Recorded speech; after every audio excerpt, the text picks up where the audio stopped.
Everyone, welcome to a rather gloomy, well it's light in here, but very gloomy day. It's a gloomy Thursday morning outside, so we're filming inside. Just a correction, I think in my talk last week I said that the In Loving Memory bereavement service at St Mary's was in November. It is not, it is this Saturday, the 28th of October at 4 o'clock, so do come along to that. It's the Fearing one, All Saints Fearing's In Loving Memory services are following Saturday on the 4th of November, again at 4 o'clock. You're welcome to come to either service. Well, this coming Sunday, the 29th, is Bible Sunday, so what better place to start than with Private Eye?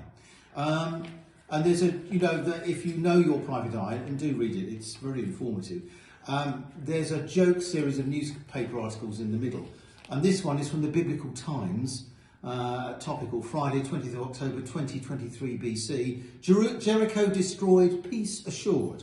The city of Jericho was razed to the ground last week by the Israelite forces, heralding a new era of peace in the region. Said Israeli commander King Joshua, our crack trumpeters blasted down the walls and reduced the city to rubble before unfortunately massacring the entire population. And that is actually what happened if you read the book of Joshua.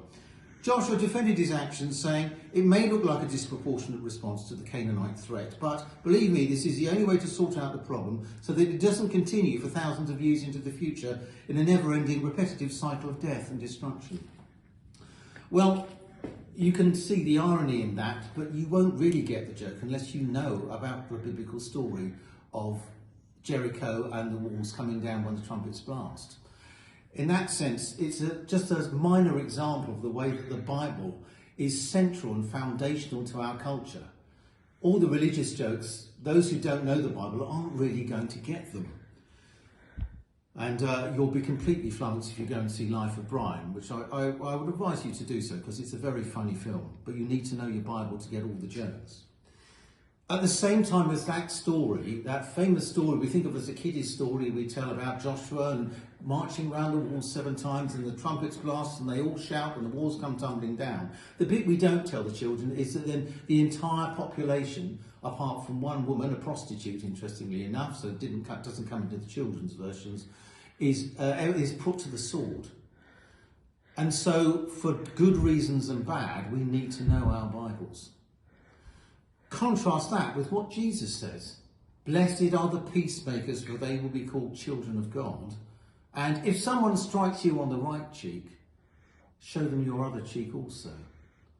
The fact that the Bible contains this wealth of writing and ideas and contrasting views of how we should live is another reason for us to grapple with it. But it's like a mountain. It's a massive great thing, as you can see, and that's all very thin bit Bible paper, as it's called. That it's like a mountain, and all you do is scale the foothills.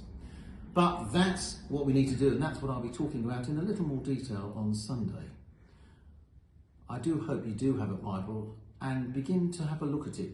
I'm very happy to help you with it too. Have a good weekend.